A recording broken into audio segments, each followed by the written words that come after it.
Well, thank you all for joining us this evening. We are so excited that Cheryl Lyon has agreed to present. And while we were preparing for this in conversation with Cheryl, we managed to get her to agree to a second presentation next fall, which is really exciting. To have Cheryl bring her experience, her knowledge, and her wisdom to 4RGMeets is really wonderful. I'll start off with the land acknowledgement. You need to call that up for me, please. We are gathered on the ancestral lands and waters of the Anishinaabe-Mississauga peoples, land covered by the Williams Treaty and Treaty 20. We say miigwech to them for sharing this land with us, with those of us who are newcomers. We respectfully acknowledge those who have walked on the earth, those who walk on it now, and future generations who have yet to walk on it. May we gain strength and wisdom that all may continue to serve as stewards of the earth. And that line in the acknowledgement, you know, acknowledging those who have been here before and those who will come, I think as I've learned more about Indigenous perspectives, after having read the book Braiding Sweetgrass, I just start to imagine, you know, who was here 200, 1,000 years ago, and who will be here in 1,000 years. And so it's really awesome to have all of you here this evening as we hope to preserve land for our descendants. If anyone has any technical questions, please write them into the chat and we can give you a hand. My name is Beth McKinley and my co-host Scott McKinley. We are here on behalf of 4RG. 4RG is a Peterborough climate-based action group. Our mission is to inspire, inform, and mobilize people to take effective action in response to the climate crisis. And our main goal really is to empower people to be part of the solution. We have quite an active social media. We have a Facebook page, and then we have a Facebook private group, which you have to ask to join. And we're starting to figure out Instagram. Our website has lots of information and suggested actions. Each month we have a different action that is available for people who want to do something for the climate. And one thing that I always remember is the Canadian climate scientist and educator, Catherine Hayhoe, when asked what's the most important thing we can do about climate, she said is to talk about it. And so here we are talking about it. If you're interested in becoming more involved in the work of For Our Grandchildren, we have several committees, and we're always looking for volunteers to bring their gifts, their interests, their passion. We have a political action committee, a communication committee, event planning, etc. Once again, if you check out our webpage, you'll see the links. So 4RG is our monthly meeting where we gather to learn, to discuss, to ask questions. We encourage respectful dialogue. All presentations are recorded and uploaded to our website, so you can go to the website and check out any previous Zoom presentation. Previous presentations include information on electric vehicles, how to retrofit your home, the impact of climate change on nature in the Kawarthas. And I'll just give you a quick outline of the next 3 months topics that are lined up.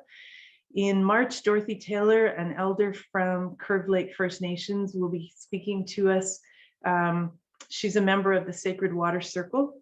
Her presentation will focus on the sacredness of water and the benefits of working together to help protect Mother Earth. In April, the focus will be trees and climate change, and Kathy Dewick will be speaking to us. She has coordinated the community tree nursery at Ecology Park for more than 20 years, giving many workshops. She currently coordinates the Pathway to Stewardship and Kinship project, which helps children develop lifelong relationships with the natural world. And then finally in May, we'll have a work as 4RGMeets, looking at how climate change affects gardening.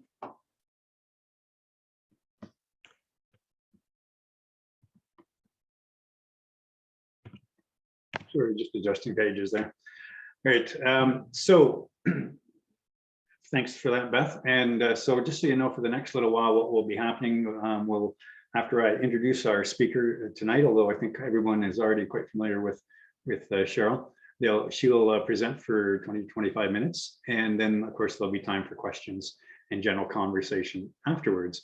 I will remind people when we get to about 8 o'clock, the real 8 o'clock, and it's so that people that have only scheduled themselves an hour can gracefully bow out at that time if they need to.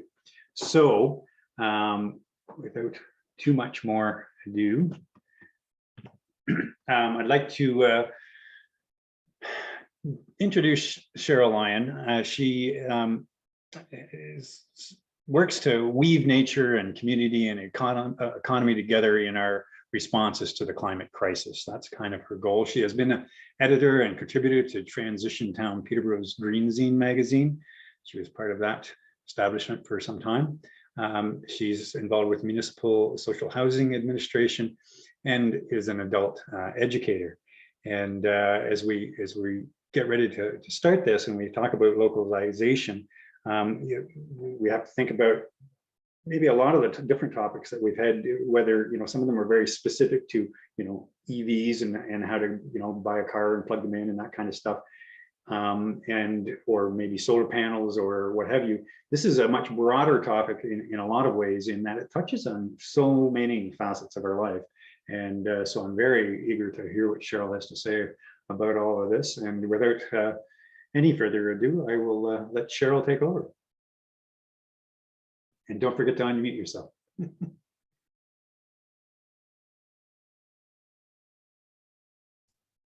Thank you, Scott. Thanks everyone for being here. Before I actually put up any slides or anything, I just invite you to settle peacefully in for a moment. Close your eyes if you want to. And imagine yourself somewhere in Peterborough, city or county, someplace that you love very much. Could be on your farm, in your garden, in your backyard, on a favorite walk. And if we think summer, it could be at the Lakefield Beach with your grandkids. So really get a feel for that place. That place is where we touch Mother Earth, whose air we breathe, whose water we drink, whose plants and animals we eat, whose herbs give our health researchers the foundation for medicines and vaccines. And we all know how great a motivator loving is, a great motivator for action. Just remember your first crush on someone, or your first love, or your desires for your children and your grandchildren that brought you to 4RG, or any other cause that you were passionate about. And that brings us to the word localization. Such a dry word. I believe that in order to bring it to life, we need to tap into that deep and loving part of our nature, on our love for this beautiful planet and all life in it. You may recall David Suzuki had a film or a series of programs called If You Love This Planet, and the sacred balance. So I hope you'll stay in that heart place as we try to understand what localization is. And that's why I called it a love story. So simply put, localization means designing and deciding every element of life in community relative to location. Just as every soil is unique, so is every local community. Different locales have soils with different composition. We learned that last month when Pat Learmonth did her presentation on regenerative farming. But we're in a great transition. The future will not be a continuation of the past, only better. And there's no one way to transition a community. Only tailor-made local approaches are going to work, approaches that respond to the specific needs of this place.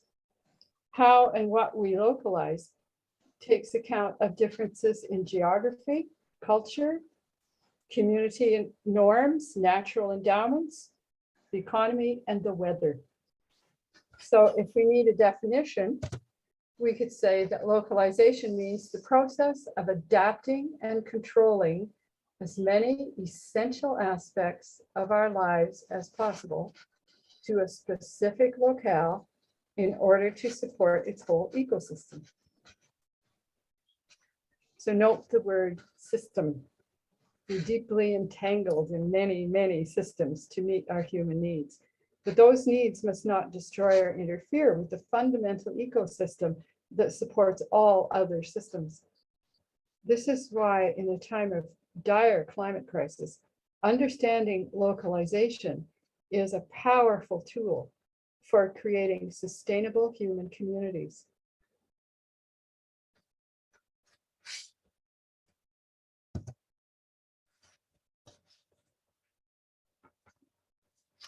This slide tells us that where else is climate crisis experienced but locally?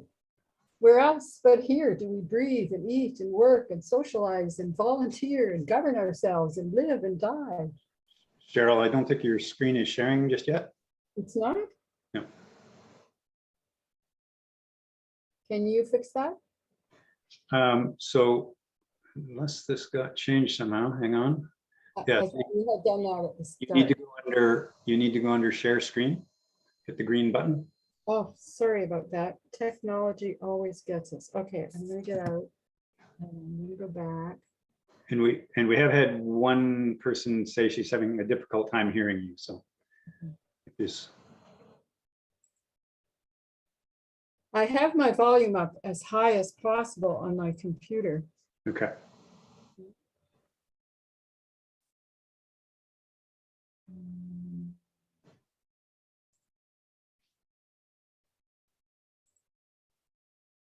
So you've tapped the green button? Yes, I did. Are you seeing the slides? Not yet, no. And then you can share, you can, once you've done that, you have to go to the, pick the right window that you want to share there. So your, That's the first time I did it. your presentation's open and ready to share there? I don't see it. Okay, have you, on your own screen, have you got that presentation open so that you can see it? Mhm. So then when you go under share screen, you should have a number of windows that are available. Yes. There we go. I think it just happened. Hang on. And Yes. I have to get to Good. the slideshow. And then slideshow, yeah, or presentation view. Got it? Yeah, it is showing there, yeah. So I won't repeat. I'll just go on. If you could go to full screen on that, It's full screen where I am. or if you go to presentation view, Mhm.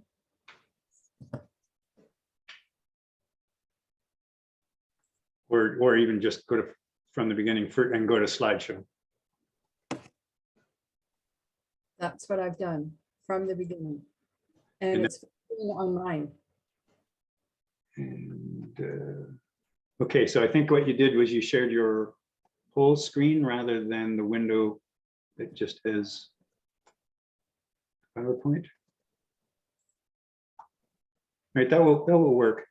That'll be fine. You can go ahead. So again, we'll just do quickly that the only place we can experience the climate crisis is locally. Where else are you when you experience it? This is right here where we breathe and eat and work and socialize and govern ourselves and live and die. the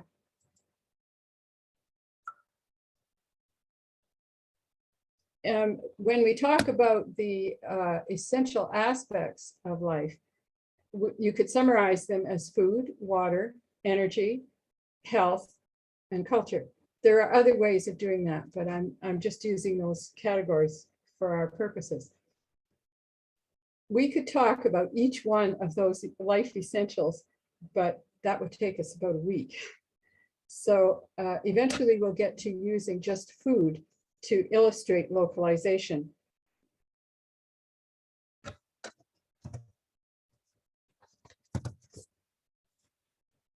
The circle of life on Earth is bounded by nature, the natural system.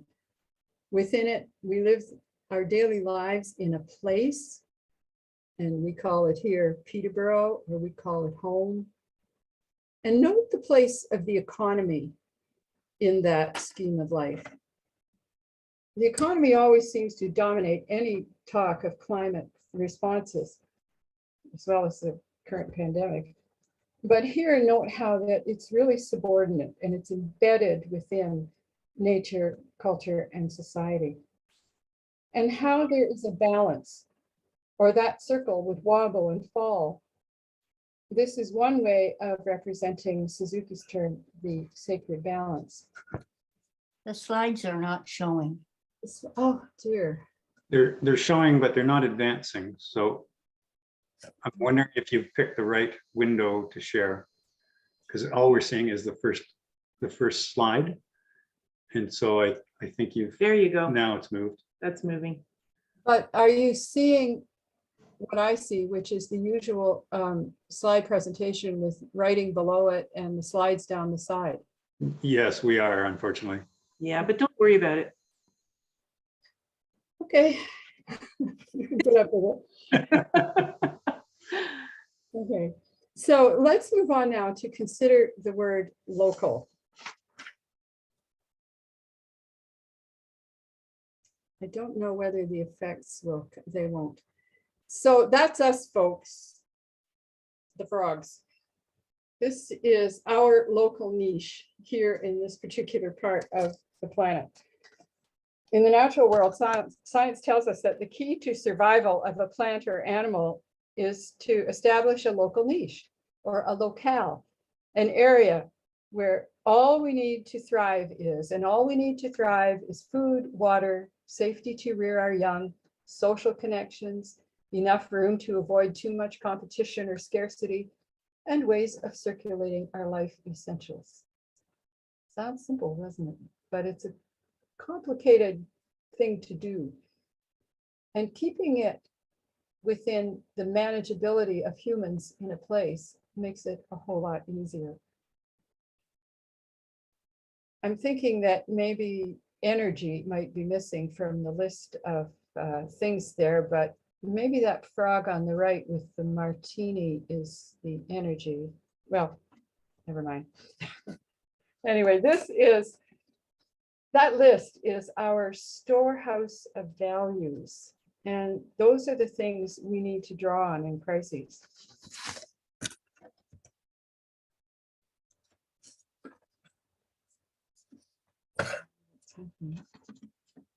And we definitely are in a crisis.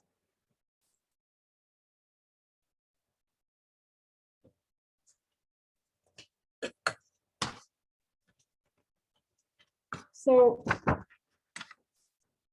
what does local mean?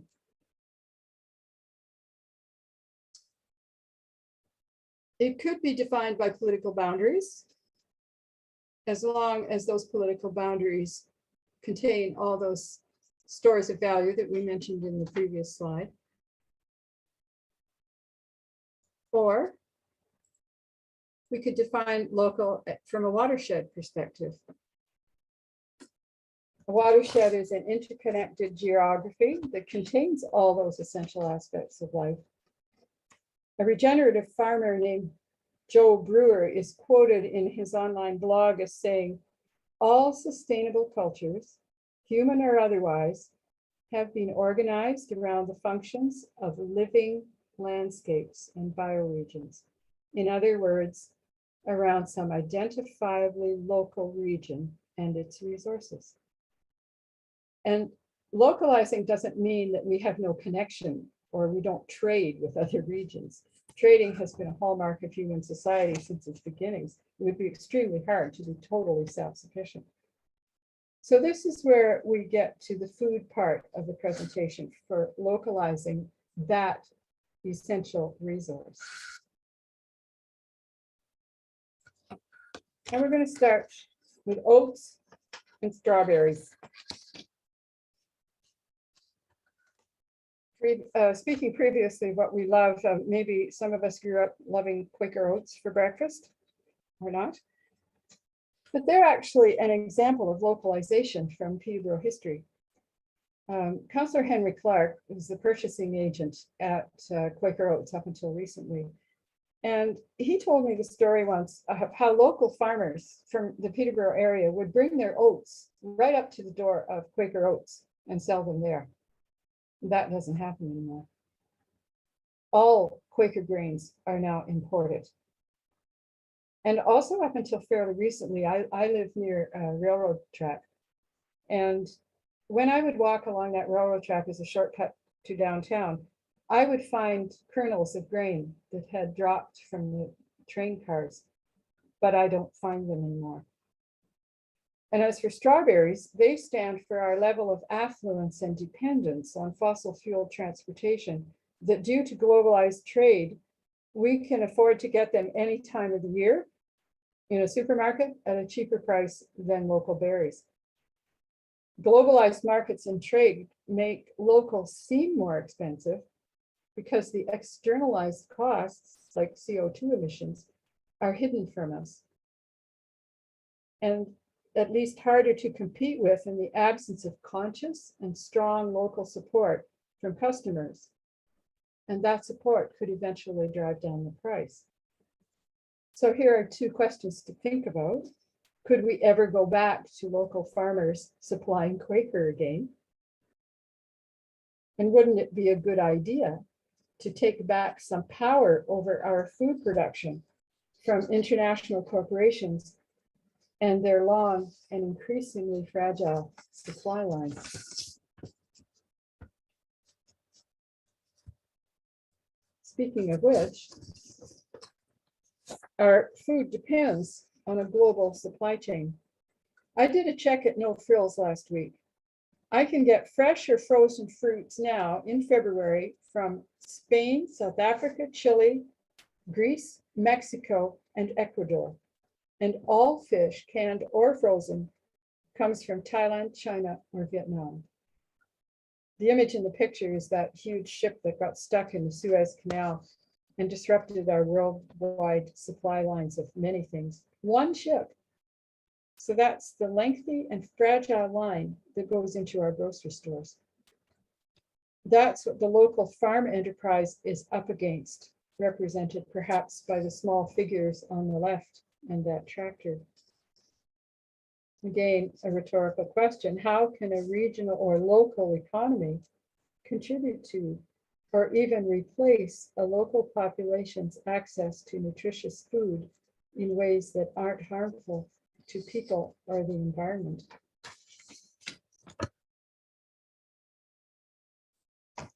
Here's a quick glimpse at the complexity and precariousness of our food supply chain. Note how dependent it is on fossil fuel at just about every step. Everything about our food depends on oil. Seeds, fertilizer, farm equipment, investors, migrant seasonal labor. And this leads us to the challenge of the next slide, which is our climate crisis weather. More and more, we're hearing about droughts and floods, wiping out food crops and land, and disrupting the planting season. Across the world, intercontinent prairies, our own Western prairie provinces, Central Asia and China and Australia are already experiencing record heat and drought. But at the same time, locally, with the changing climate zones, we will also see longer growing seasons and the possibility of different kinds of crops. It's a complex picture. So let's see now how localizing our food is a wise response to the future.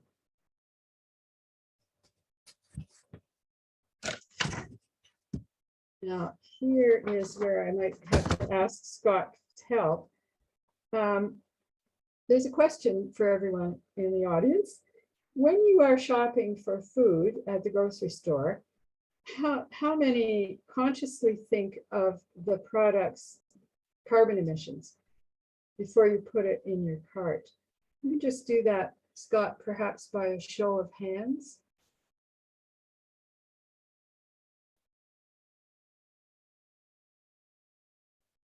And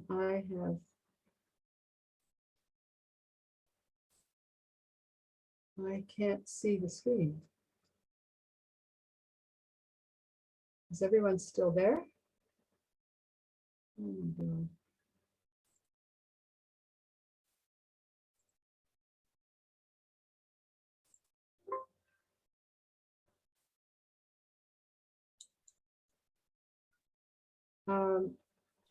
Can I get some feedback? We're here, but we are looking at your screen. We're actually looking at your Okay, desktop now. I'm trying to get Scott in here. Scott, are you hearing me? That's muted, but it's the hand, if you actually use the reactions button at the bottom, it will show up who's putting their hands up. So Jeffrey Daw has his hand up, Linda and Ellen Slavin have their hands up. Joyce Murray has her hand up, Margaret Slavin has her hand up. But you should just leave your presentation because we can still see who's putting their hands up. Okay, so you, as long as you can see it. So we have a number of Mark Bullock mentioned he has, so we've got about 6 or 7 so far. I can't see anybody, so that's, No, I know, you won't. Probably. Yeah. While you're sharing screen, you won't be able to see. Sharing it. it, so that's a problem. So Connie's reporting for you. thank you for bearing with that. So that's just get us thinking about our local purchasing. So what does localizing food mean? Well, it means regaining the ability to feed ourselves as much as possible. It means understanding local weather, water, soils, geological features, and the towns, villages, cities, and roads connectivity. It means to grow and store and distribute food more locally. Way back when farmers really did feed their local villages, and each household grew and processed and stored and distributed and preserved at least some of its own food, and I know many on the screen are already doing that again. But then along came capitalism and fossil fuel energy and birthed the industrial agriculture movement. Population rose rapidly and big cities had to be fed. This meant mega international business grew, and that led to trucking and shipping stuff with fossil fuels farther and farther, rising CO2 emissions, and the climate crisis with all that it brings, including more recently higher food prices and food and financial insecurity for low-income households, and new health issues and class divisions in our communities. I think you get the picture. So localization becomes a response when we realize it's a good idea to do as much of our food as possible more locally again.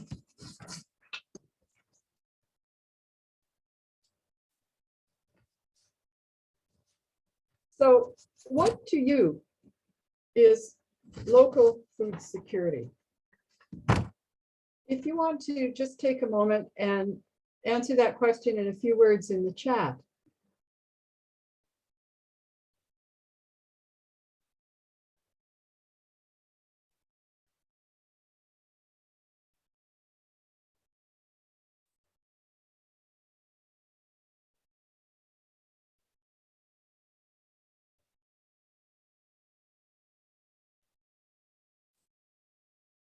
And then Scott might make a record of that chat for future reference. Yeah, chats are recorded along with the Oh, okay, great. video, so it's definitely there for you to look at later if you wish. Here we got somebody say, growing my own tomatoes because they taste better. Buying as much food locally as possible. Being able to purchase most of the food we need at different times of the year from local producers. Food I can buy from the producer directly. Hang on a second here. Can you scroll that down for me? Having food on the table for the next meal. Enough nutrition for a healthy person. For me, having food on the table for, oh, sorry, you already said that one. Those are great answers. Very knowledgeable audience. Very good. So I'll just do one more. Having faith in my village grocer and market. oh, this is a good crowd. This is a good crowd. Very good. Okay. Making sure every person in our community can afford food. Yes. Okay. Well, I think you've hit all the things that that the official definition of food security touches on. That's food available within people's ability to access it, enough food, safe and healthy food, food that meets preferences and dietary needs irrespective of class, gender, or culture, and is based on healthy soil and respect for land in the indigenous way. I think particularly of note in this definition is within people's ability to access it. That is a huge equity issue. Just think of the recent inflation in food prices. And respect for the land. This is the fundamental indigenous knowledge that we're finally relearning.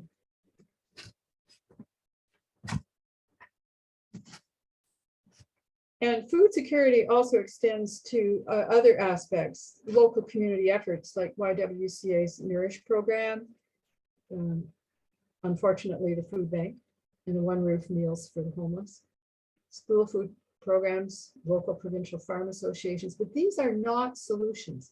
They're add-ons or advocates for the systemic security that comes with localization and other adaptations to the climate crisis. There are action plans to address climate change all around us. This one is from Kevin Monaghan from 2016 as part of the larger city and county climate change action plan. And you might note the goals of these two strategies are emission reduction. Back again to that cartoon about the sinking oil rig. Maybe an added goal could be strengthening community resilience. And that's what localization is also about.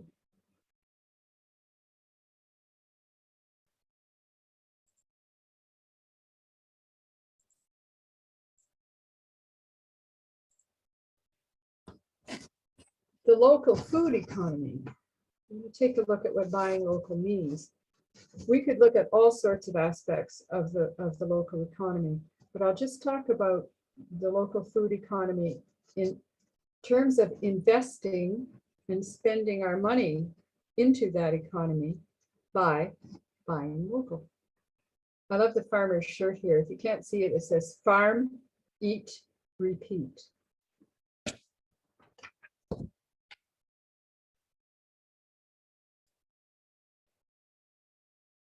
From what you've seen so far in this presentation, and again in the chat or sharing verbally, what localizing steps could individuals or groups do to relocalize our food or any other aspect of our life essentials? But besides buying local, does anything occur to you?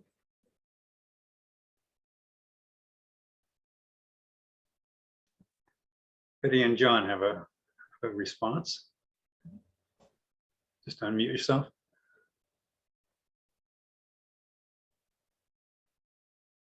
No? Okay, just hold on to that question. Oh, vertical farming, yeah. Encourage your independent grocer to buy locally, eat things that are in season. Good stuff. More community food in every available ground. Okay, you're good audience. This is good stuff. Think about what you are buying, where you're buying is coming from. Yeah, that long chain, process your own. Yeah. Okay. Thanks for that. Farmers market. And farmers markets. Okay, let's, whoa, we could go on. Growing extra and donating it. Yes, buy in bulk and preserve. All right. Okay, let's put some numbers behind this. Let's get into the economics. CSAs, yeah. Community supported agriculture, that is. Okay, let's get on here to some numbers. I don't know why that's not showing. There it is. Okay, let me get back there. There's a lag here. There. Okay, here's the finding of a Trent community research project undertaken by Transition Town in 2014. This data, I understand, is currently in process of being updated. So you see here that the total market value of the food sector in Peterborough then was $455 million, of which 5% or 23 million was considered local. Projecting a population growth by 2024, which isn't that far off, the total food market value could be 988 million. If we increase local food market share by just 25% over 10 years, this results in a local market worth of 296 million, or 30% of that 988 million. This is what we call place-based economics. And I love the board at the side. When you buy from a small business, you're helping a CEO buy a third holiday home. You're helping a little girl get dance lessons, a little boy his team jersey, and mom and dad put food on the table.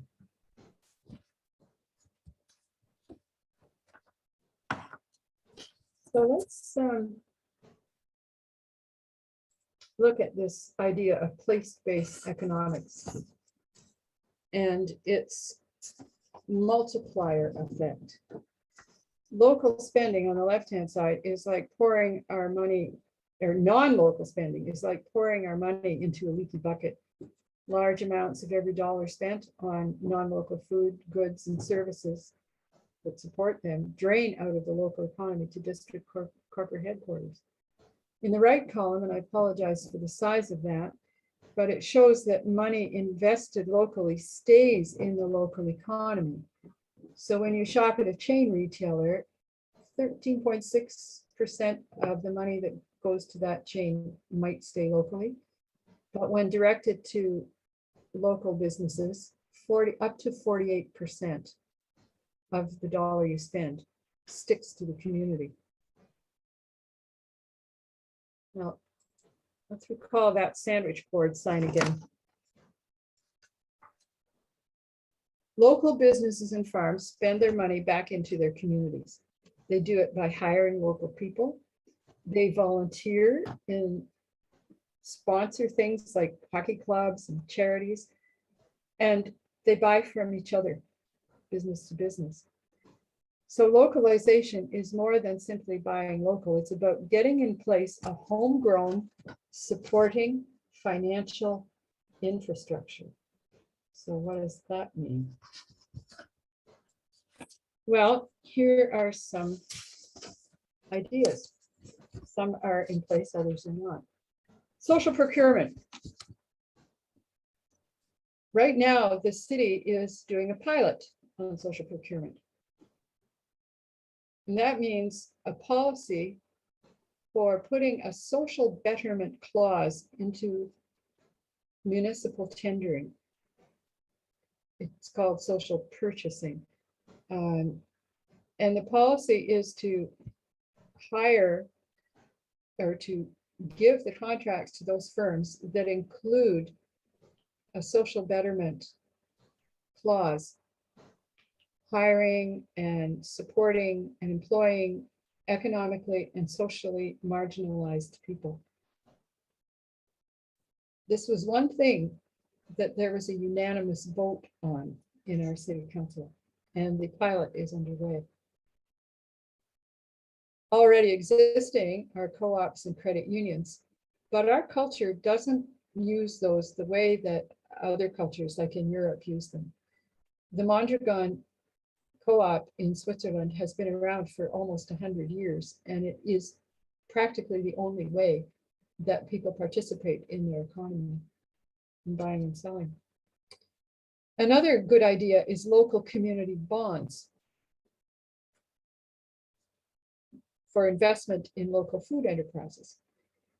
The Mount Community Center issued bonds, so you could buy a bond for $5,000, take a bond of $5,000, and they would hold it for 3 years, and it would help to finance not only some more housing units there, but also a food preparation and distribution program for some of the residents there. So that's encouraging local business. And localized or neighborhood energy generation is another way of putting some of that infrastructure under buying local, because nothing we do, as we saw, can be done without energy. All of these are localizing finance and community building.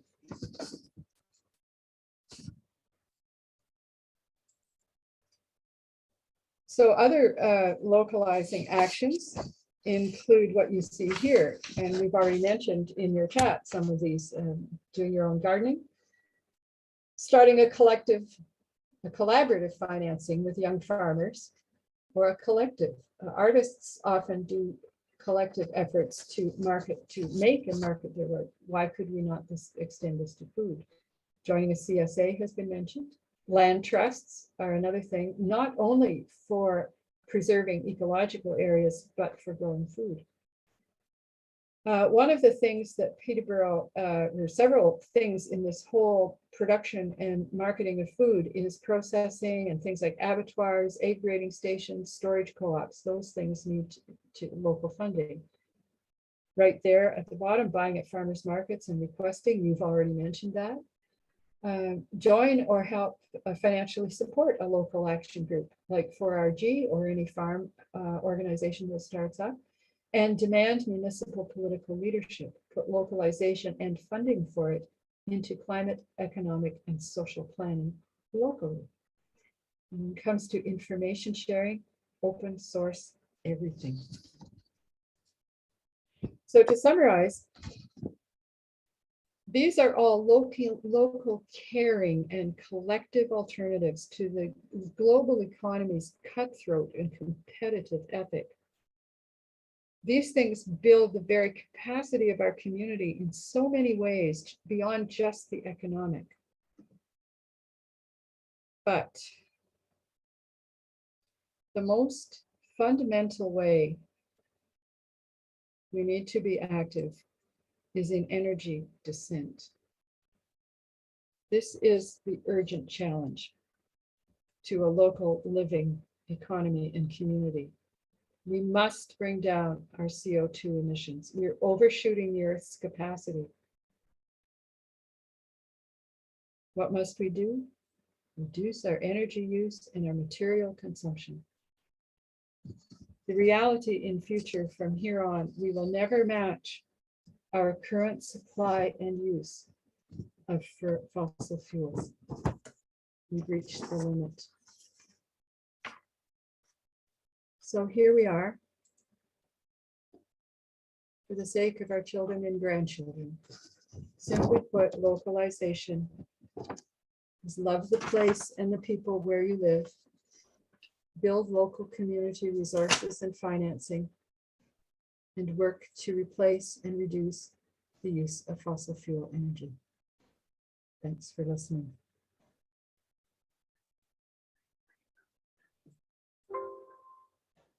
So Cheryl, if you could there we go, end at the green at the top. There you go. Perfect. Okay. All right, well, thank you so much, Cheryl. This is a very complex topic, and I loved your introduction where you asked us to remember our love for and our connection to the earth.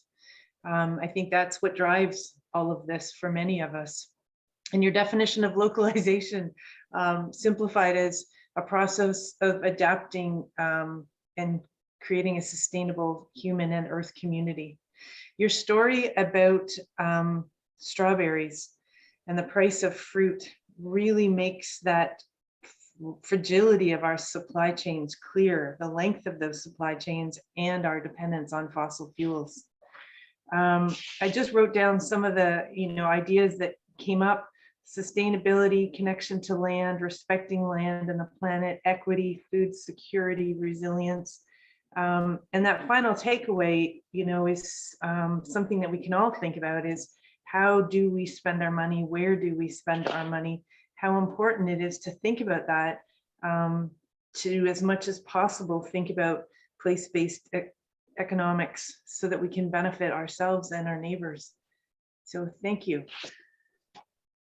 So we will open the floor to comments and questions. And perhaps the best way to make comments is to use the hand icon and put that hand up, and then you get promoted right to the beginning.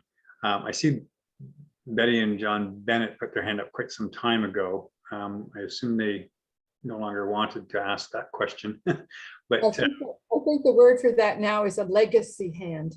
a legacy hand. All right, so I'm going to lower that hand. And anyway, I just want to say that I've just scanned a little more. I couldn't scan the chat and speak at the same time, but I'm noticing some really interesting and good comments here, and I'm really glad they'll be captured in the recording. They took my little list way beyond, and that's great.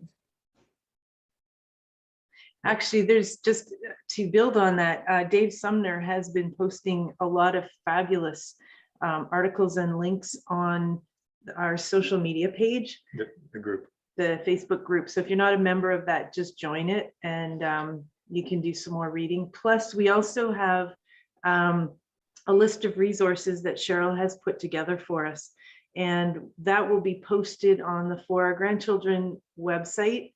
And so you can go there under 4RGMeets, just click it. This recording will be posted there, as well as the handout with her links and further suggestions. and I think Guy has a question. I do. I have a question for you, Cheryl. I know you very well, and I know that what you care about is system change. And I'm wondering what suggestions you have for how people who are members of For Our Grandchildren can do to help you or help us all implement system change at the local level here in the Peterborough community. Thanks, Steve. That's a really important question. I think that the first place to start is with a lot of the suggestions that we've already gotten in the chat and in the presentation. Because when you start doing things, things change. But that's at this individual or group level locally. And that's absolutely the foundation. But think of how you vote. Think of raising important questions. And I think one of the most important questions we can ask those who control the economy politically, if I can say it that way, is, do you still believe in endless growth? If you do, then you believe in accelerating climate change. And all of the measures that you put forward economically or to reduce carbon emissions or anything are suspect if you think we can continue this juggernaut economy endlessly. And that leads us to think about what comes in its place. And we're making our way by walking right now. We've never had the climate crisis before in the history of humanity. And I believe enough in local involvement and local education about our economy and how it works, and the fundamental questions about endless growth, that the more people that understand this and begin to do local action municipally and then ratchet that up provincially and include the federal government. I know we can't control the whole world, but we do what we can in front of us and be as well informed as possible. There was a comment from the, well, from the comments that just suggests that eating less than red and white meat can reduce your personal carbon footprint by as much as 40%. And Gunther, thank you for your thoughtful presentation, and comments on lawns, that not that it's directly related to localization, but certainly food. Everyone who has a useless lawn on their property can start digging and planting something they can eat, bringing back the Victorian gardens. Victory Gardens, sorry. And those lawns are not only for eating, they're also for pollinators. Right, exactly. I agree. And Alan and Linda have a question. So 70 years ago when I was a kid, a lot of my question really is about winter. You know, we've got essentially 5 months with no growing season in this province. And when I was a kid, my mom did a lot of preserving, a lot of pickling. And I imagine that's where we got our vitamin C from and things like that. And I'm not terribly keen to give up citrus fruit and go back to pickles on a regular basis. I mean, pickles I enjoy, but not to that extent. And so how does localization deal with the fact that we don't have local food for 5 months out of the year, and we can't, and some of that we just can't grow locally or store locally? Well, I think I'm glad you brought that up.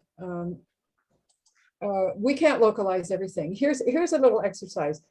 Think of your kitchen right now. Go through all the things that you consider absolutely essential to the way you eat and cook. Okay? Just get your head around that. Everything from big hunks of something down to peppercorns. And think of how many of those things you can't get in Ontario or in Canada or in Peterborough. And how many of them do you consider essential? I believe that a lot of people would put their hands up and say coffee. You know, everybody thinks their coffee is essential, but we don't grow it here. So that's one answer, is to rethink your food. And I think you already implied a second answer, Al, by talking about growing and preserving as much as we can.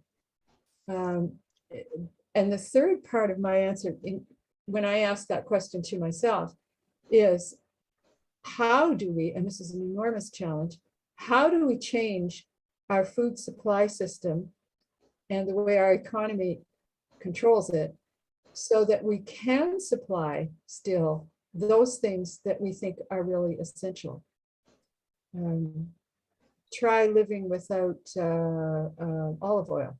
Well, we have canola oil from Canada, that kind of thing. Or if we can't get the vitamin C stuff, how do we trade for it? International trade. Anybody else got anything to say on that? Steve Russell? Hey, you're muted, Steve.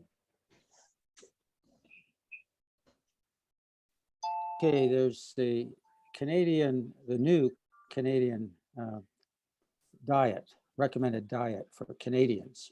And if you look at it, they talk about different sectors of the plate and only having so much food.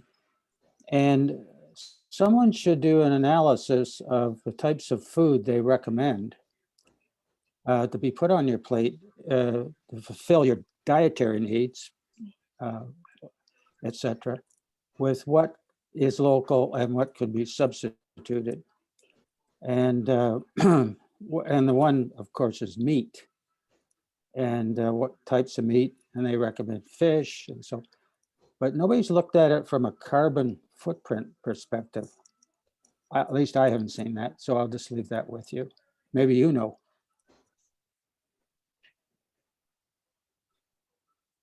I think Scott McKinley #2 has his hand up. Oh, okay. I was I was just going to say on that, further to what Steve said, that it almost sounds like somebody needs to come out rather than a Canada food guide. They need to come out with a number of different local food guides as opposed to Canada food guides or yeah, exactly. We got a couple more comments here. Cheryl But was gonna say something, I think. no, she just told me that Dave was going to ask a question. Okay. So I do want to mention that it's coming on 8 o'clock. Just for the benefit of those that do have to leave at that time. Certainly, we've got lots more questions lined up, so I assume this conversation will continue for a while. I want to point out before we go on to more questions, well, first of all, thank everybody for showing up. It was a pretty good group today. We had up to 47 at one time. And I'm going to apologize for the glitches in the share screen. We clearly we didn't go over it quite well enough just prior to the meet to get all the glitches out, and I'll take the blame for that. Just a couple of quick announcements. We've got our next month, our 4RGMeets is going to be on water by Dorothy Taylor.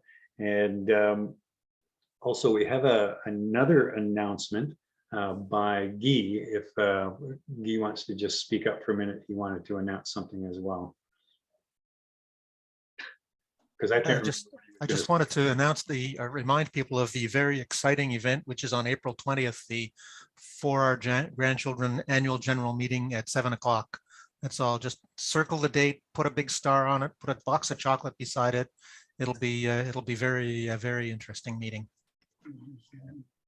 Further to our garden comments earlier, there was a comment that came up from Marilyn Freeman about growing the food in the yard, and she comments about not having enough sun in some yards because of all the Norway maples. And being a kind of native species person myself, I try to get rid of as many non-native species as I can. I would just say, go and chop down your Norway maples and put in proper ones. But yes, and then I think probably we're over to Dave Morton next, the also known as me. Thanks, Scott. It's a pleasure going under your, I can say anything I want and I won't be sued or anything. It's fantastic. So Cheryl, thanks for the presentation. And I honestly learned a great deal, but I want to make a comment, leave the but out, but I want to make a comment. Having worked at Quaker Oats for 30 years and being president for 10 and watching the trucks line up on Water Street during my tenure. Now that was a long time ago. I will preface a comment about Quaker by saying there's nothing I like more than shopping at local markets. There's nothing I like more than going to our local, the market here in Lakefield. So I honestly get buying local is great, but I did want to say, and the Quaker people who have worked at Quaker throughout this community for years and years, Quaker, I've been out of there for, I think, 20 years. So this is, I'm just commenting about the past more or less, but we, as a company, employed 500 to 1,000 Canadians who, and in Peterborough, 500 or 600 who went back and spent money in the community to buy goods and everything like that. And I'm simply saying, and by the way, our philosophy at the time was to put back into the community as much as we possibly could. And we put in huge amounts of money back in. So I'm not defending capitalism. I'm not defending the system of growth, because I think fundamentally that's at the core of what we're talking about here. If we can get how we change that is beyond my understanding. But if we could do that, we'd be a long way to solving at least part of the problem. But I did want to defend at least one multinational that has given a whole lot back to the community. And if you don't like what I say, I'm Scott. Okay? Thanks. Fair enough. Catherine Langley has a question. Am I unmuted? Yes, you are. Good. I'm the first generation not to grow all my own fruit and vegetables, herbs, and I don't hunt, but my father and my grandfather was born in the late 1800s and my dad 1911.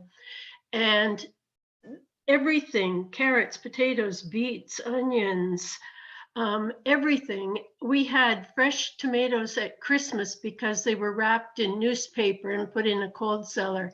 We had corn relish, chili sauce, pickled beans, which I hated, pickled beets. We had everything.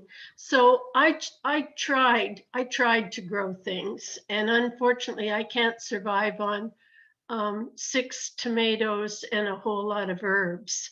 So what I do is go to farmer's market, and I do try and pickle beets, and I do try and buy the things I can buy there: eggs, cheese, mushrooms, onions, potatoes, carrots. You know what you can buy there, and fair trade coffee. But I'm the generation that has let us down. Like my history is food production, even though it was just backyard, but Sophia Street had huge yards, and my dad had half an acre in Otonabee. So we really do have to encourage people to buy at the market if you can't grow your own. Support the people who want to grow around the churches and the open spaces. And I liked your idea of the land trusts and the bonds. I think the bonds are a good idea, because most of us who have houses and are retired and have good values, we also have extra money because things that we have too much of are all paid for. So we could be contributing. Now, you can't see my lovely face because my cat died today and I cried a lot. So this is why my face is not up there, and this is why my voice is weird. Okay, thank you. Thank you. Thank you, Catherine. Kind of on that note, somebody mentioned, Senator Lockwood mentioned that, you know, there's a lot of things that you can grow that you might not have traditionally grown, like various, well, herbs, yes, but even herbal teas that people can grow themselves and store and use through the winter. And some processing can be done locally as well, is what Dave Sumner is mentioning, and a lot of those can be done. And he's got here TTP's local food guide. So I think that's an answer to what I was saying earlier, that we need a local food guide, and that's Transition Town Peterborough, I think is what the TTP is standing for. And apparently, do they have a food guide, Dave? I'm not familiar with it. You got to unmute, Dave. You're muted, Dave. Yes, watch for it in September. Not the last 2. No. Excellent. Yeah, Linda has a question. I just want to say, first of all, Catherine, I'm sympathies for your cat. She would be well loved. And secondly, Cheryl, it was a good presentation. And you brought this up, but I just wanted to emphasize, you know, in Indigenous culture, the economy starts with and ends with the environment. And I think that's part of the trick that we need to get in this whole localizing food issue, is put the environment at the center.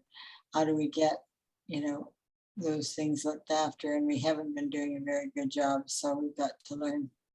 Thank you for helping us learn tonight. All right, next over to you, Charmaine. Thank you. Yeah, hi. Thank you, Cheryl, for that really great presentation. Lots to decipher and lots to learn. Just talking about what Catherine had said about when she was growing up, and probably other people on the call has had the history of basically living off the land. So this summer, I was walking in one of the trails and I saw this older gentleman. He was at a bush, and basically he was picking wild grapes. I don't know if you guys seen any wild grapes around. They are so plentiful. It's incredible. It was like all over the place. And he was the only one picking. He picks every year. And I've been living in this area for at least seven years. And it was my first time to even know that there was wild grapes. Needless to say, I went wild grape crazy. And almost every day I would pick a really big bucket. And I think I did at minimum 20 jars of wild grape jam. It was just amazing. But it didn't seem like anybody else, like anybody that was walking by while I was picking, I was like, try these grapes, like you gotta eat some. And did you know you could juice it, you can make jam? And they were oblivious. They just kept on walking. Some of them tried it, but I didn't see hardly anybody else picking. It was just, and there was so much.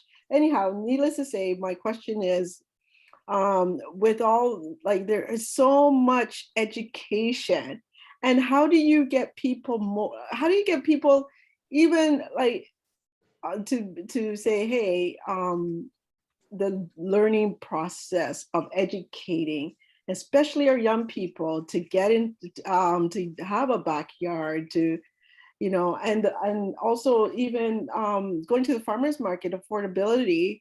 The farmers market, for those who are low income, is not affordable for low income families. So how do we get them to go local? And one of the reasons why people do,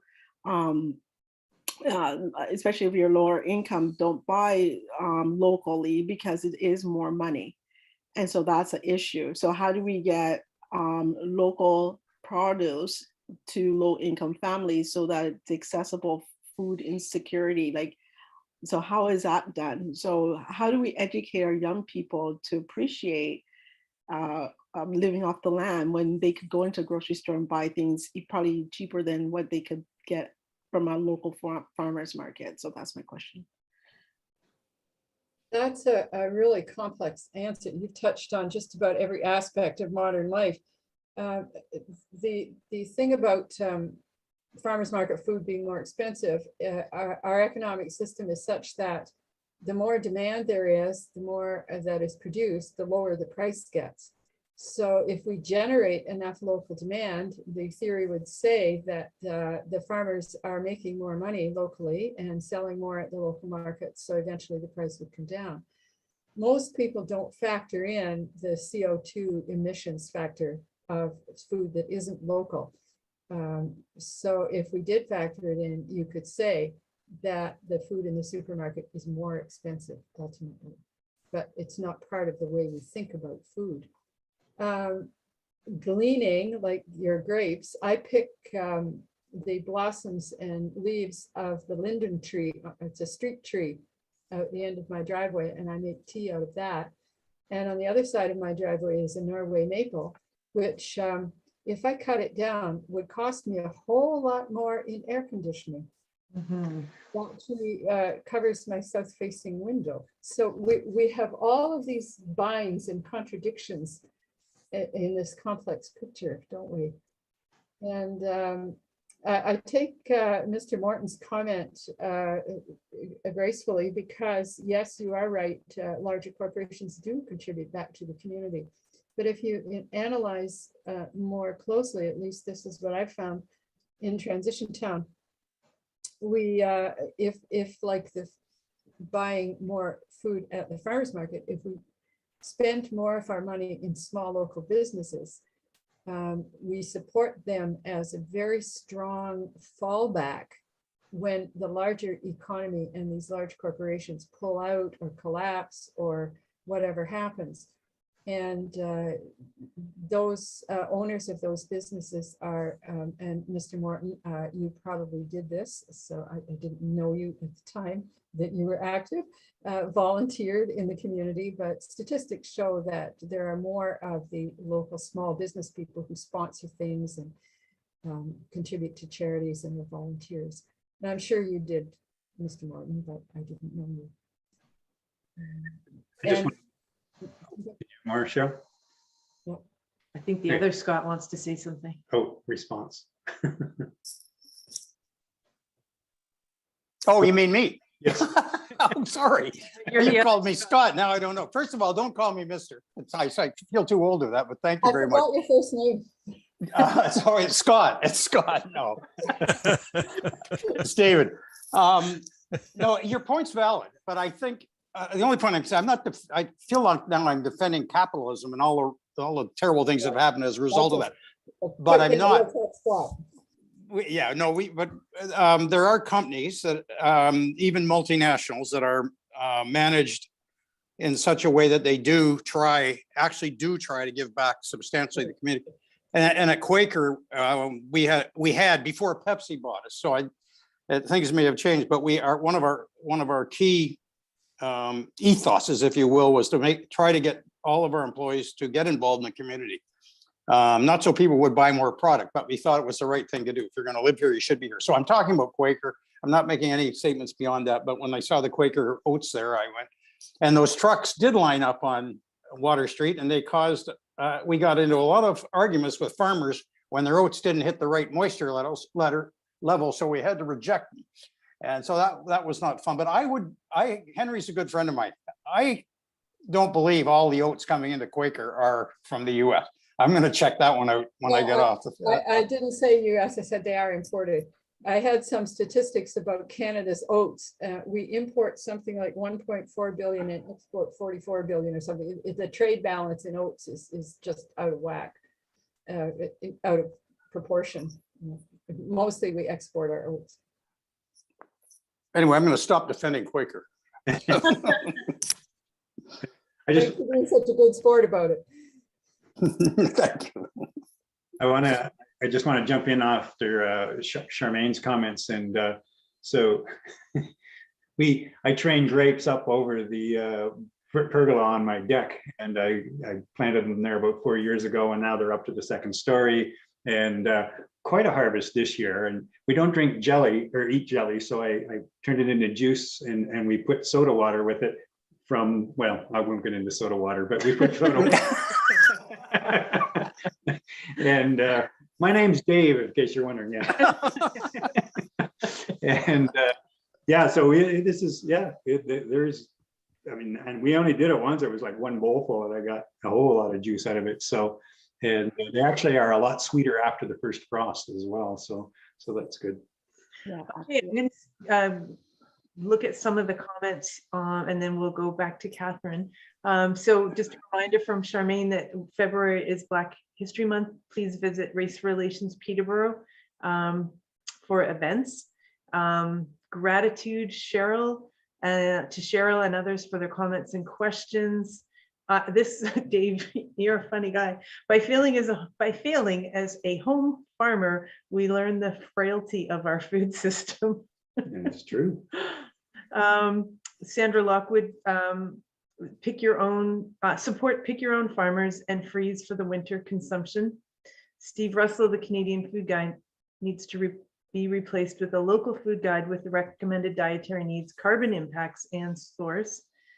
Catherine Lackman, I hope I said your name correctly. Thank you, Cheryl, for the presentation. I'm working on the update to the Transition Town Peterborough Local Food Project, and I'll definitely be using a lot of your information within the project. Sandra Lockwood, apartment dwellers can still grow using large garden containers, and you can purchase our local Looney dollars. You save 10%. Dave Sumner, his wife can tell you about gleaning if you want her phone number. It's in the chat. Wendy Mars, rewilding lawns plus front yard and boulevard planting must be normalized and encouraged by the city. I'm thinking here, Beth, that there's such a wealth of suggestions in here that I couldn't have possibly put everything into a presentation. They could be taken out and made into a 4RG handout.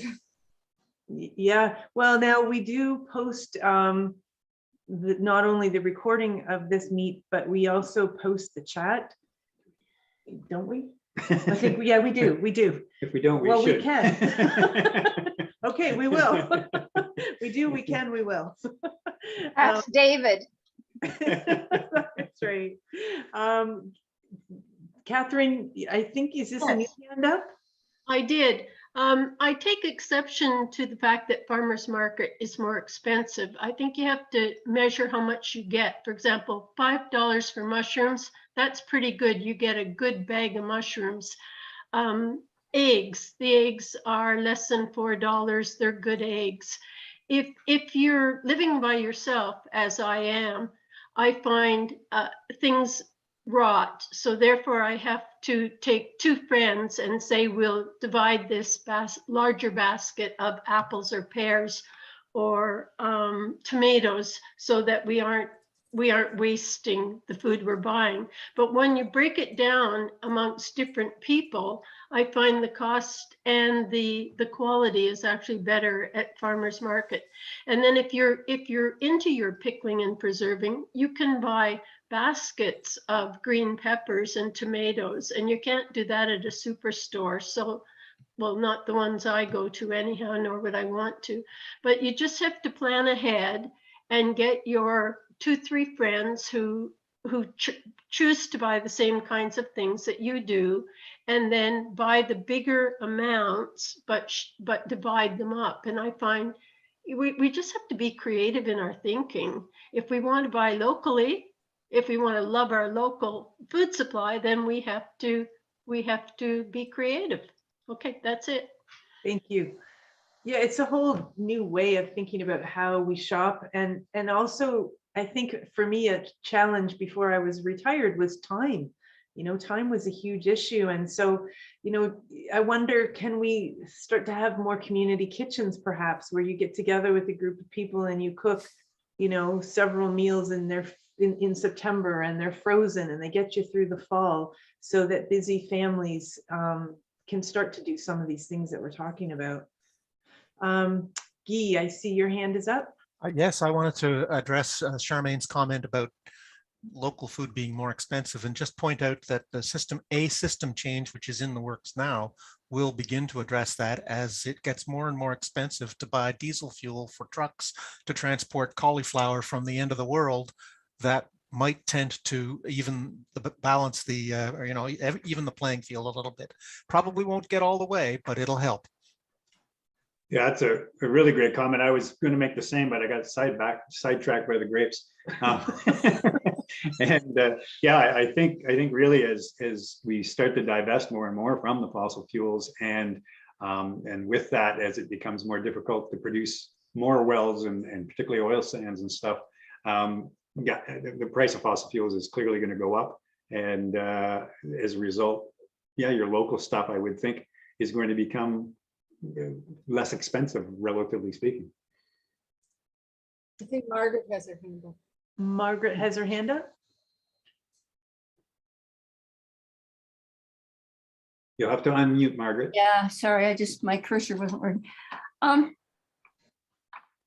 anybody is drying stuff. And I started drying stuff a while back because I thought, okay, if we want to reduce energy use, or what if we start moving into that future where the power goes off for a long while and everything you have in your freezer that you've depended on, which I do depend on a lot, is gone. What about if I dry stuff? And I'm here to tell you, I mean, a solar dryer in your backyard in the whole first half of the summer is the easiest thing in the world to build. And you just run, it doesn't take a lot of time. You just kind of run out there early in the morning, preferably before 10 o'clock, pick off your best leaves, whatever they are, and throw them into your dryer. And then when you come back in the afternoon, they are still green, but they are crispy. And that's what I'm eating a lot of right now. They're in bags in my drawer. They're not in the freezer. I am also eating my frozen vegetables, but the indigenous people dried a lot of their food, right? They've dried their meat, they dried, and the pioneers probably learned from them to dry our vegetables. And it sounds complicated, but at least the way I do it, it's not. I mostly do just leaves. You can take more time and slice beets and apples and make, and of course you can do it in your oven, but then you're using electricity again. So I'm just saying, putting in a word for solar dehydrators, they are so easy to make. You get a window pane out of Restore and you put it onto a frame, and there's one little trick you have to know, so you have to look it up on the internet. I can't explain it right now. And presto, you've got a solar dehydrator. Great, thank you. Now you know. It's good to be able to share all these ideas. Catherine Langley. Your hand's still up. No, I finished. I forgot to lower my hand. Sorry, I'm new to this. I'll lower my hand now. Thomas Henderson, I see your hand up. Yeah, I just had one observation, and it's one that's been percolating a little bit when I'm looking at some other things, and that is that so much of what we talk about, you talk about local, but it's quite everything can get very siloed, between municipalities and the county, and and even local community, little communities, and I'm wondering how would you create that kind of mindset across a broader group? Like, how do you bring, like, I mean, some of it has to do with education. Like, once you do something on education, that can be spread out fairly widely. So I just wondered how you deal with the silos. Thanks for that question, Thomas. Because one of the things that was hard to fit into the presentation, and I hoped would be brought up, was community building. And there's something that happens when we start trading with each other, when we start shopping from farmers markets, when we start learning together, when we invest together, say starting to float bonds or starting a co-op. And it's been my experience that knowledge is part of the transfer that happens when you build community. And a lot of the stuff that I mentioned around local food, the byproduct, or sometimes the intent, but often the byproduct, is to build a stronger community, stronger communication, stronger knowledge of each other. And of all the things that are going to get us through the climate crisis, community, a strong community that knows each other, that trades with each other, and that invests together and belongs to co-ops and uses perhaps a local currency, which we do have, a little dormant right now, but we do have it. My hope that the answer to your question is those silos would break down as we build stronger communities. I don't think it's the total answer, but it's one thing, and I'd love to hear what other people have to say.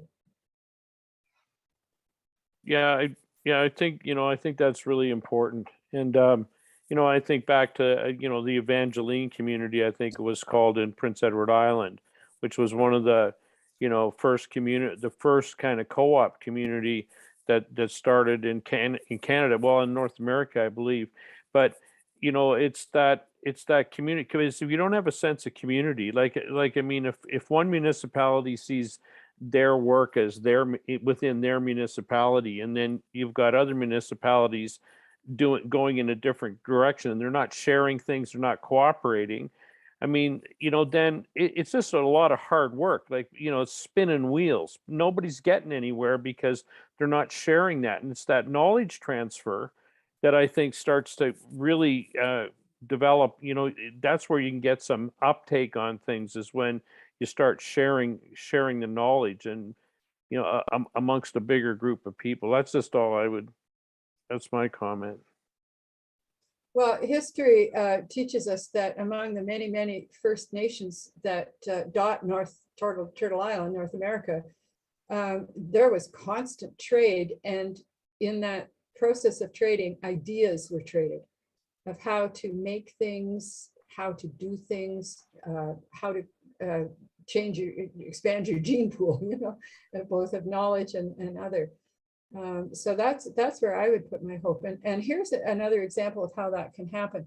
Transition Town has this local currency that some people may know. It's called the Kawartha.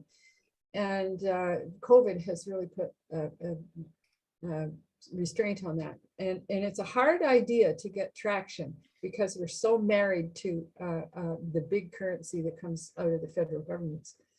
But that a question came up from Lindsay from City of Kawartha Lakes, and they said, well, what if we started a local currency?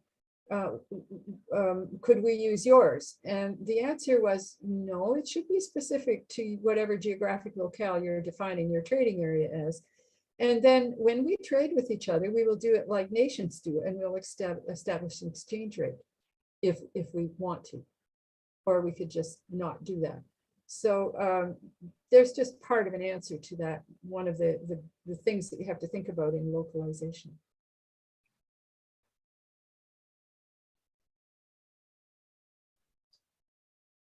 But I think I started off the presentation with saying it's a love story because we can do things from the head, but if we're missing that heart part, if we're not doing it out of a deep love and desire to have the best community we can and to love the earth, it's going to turn into just another enterprise. Well, thank you, Cheryl. I think that's a perfect place for us to wrap up this meeting. Thank you to everyone for your amazing questions, for joining us, for being a part of the conversation. As Cheryl said, we are learning a lot from each other. And I think I will go through the chat and just summarize the different comments that people have made, because there's a lot of wisdom that we have shared this evening. So yes, thank you. Good night. We hope to see you next month.